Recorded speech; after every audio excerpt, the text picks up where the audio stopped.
Welcome back to another episode of 40 Facts About the 40K Universe. I am your host, Gershwin, and today we're going to be talking about one of the few times that Space Marines and Thunder Warriors went head-to-head, known as the Insurrection of Cerberus. If you're new to the channel, subscribe. We post Warhammer 40K lore videos every single day. If you guys have any topics that you guys would like us to create a video about, please let me know what they are in the comment section below. And if you guys enjoy our content, hit the like button and thank our patrons on Patreon. It is because of them that we can do this. Link in the description if you guys want to support us. But with that said, let's get into 40 facts on the Insurrection of Cerberus. During the Great Crusade, the Emperor of Mankind conquered countless planets thanks to his grand imperial army, but more importantly, his legions of superhuman warriors known as Space Marines. The Emperor relied on these tactically superior warriors for most of the Crusade's campaigns. At that time, the Space Marines replaced the brutish soldiers of the Unification War, known as Thunder Warriors. Although incredibly powerful and resilient, the Thunder Warriors were only a means to an end. The Emperor simply needed them to slaughter their way across the techno-barbarian nations of old Earth in order to unify and establish the core of the Imperium of Man. With the coming of the Space Marines, the Imperium prospered under a more controlled yet powerful army. While the opposition was usually crushed in its entirety thanks to the Adeptus Astartes, there were several planets that harbored resentment towards the burgeoning Imperium and would often fight back or revolt after the main force of the Crusade departed. None of these renegade planets were successful, however, and most of the conspirators would be executed or sent to prison. Now, these prisons were unlike anything humanity had ever seen before. Entire planets were turned into detention centers, where the scheming masses of separatists were meant to live out the rest of their lives. One such world was the hollowed-out asteroid prison colony of Cerberus, where the collection of so many resentful anti-imperial prisoners proved to be a volatile mix, and eventually these inmates organized the large majority of the non-authority figures and slaughtered the ruling caste of the prison colony. In the wake of the uprising, 3 million or so indentured inhabitants of Cerberus had risen up and joined the revolt in a state of near-continuous rioting and mob violence.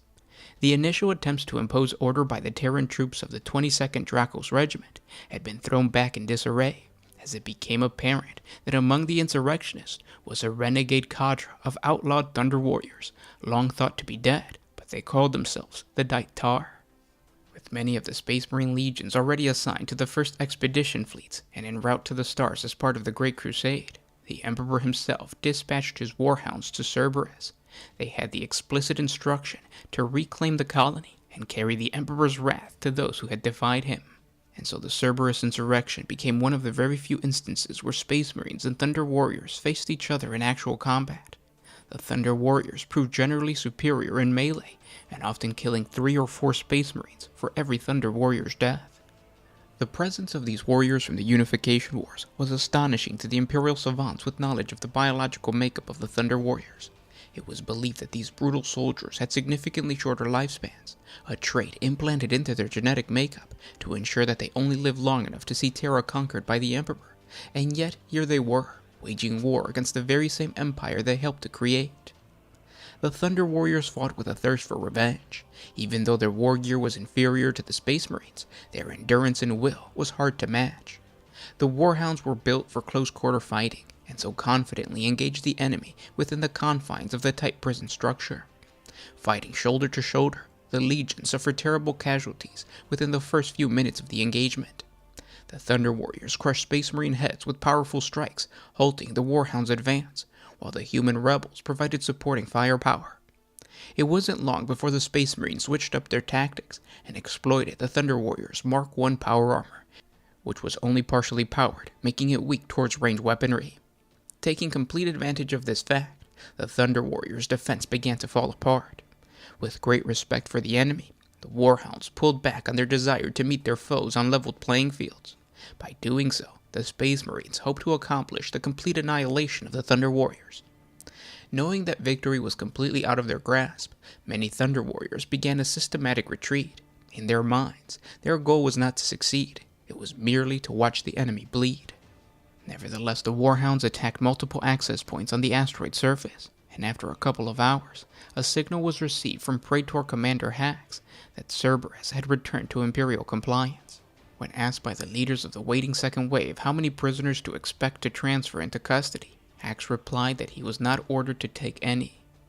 Alvis Scorn, whose command had been part of the second wave, led his regiment in the bleak task of cleaning up the operation in the wake of the Warhound's assault, hunting down any survivors hiding in the tunnels and passageways, of which there proved to be very few.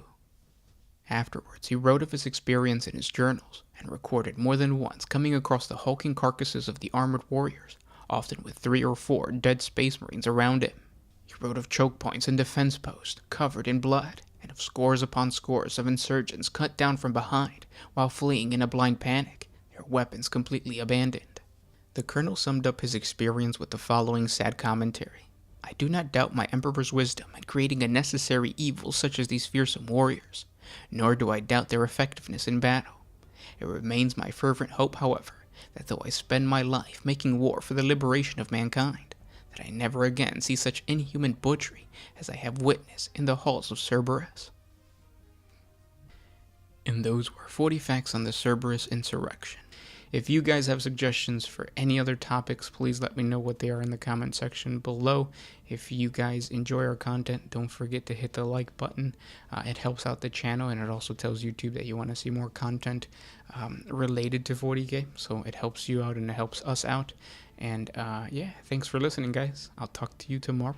This was Gershwin with One Mind Syndicate signing out.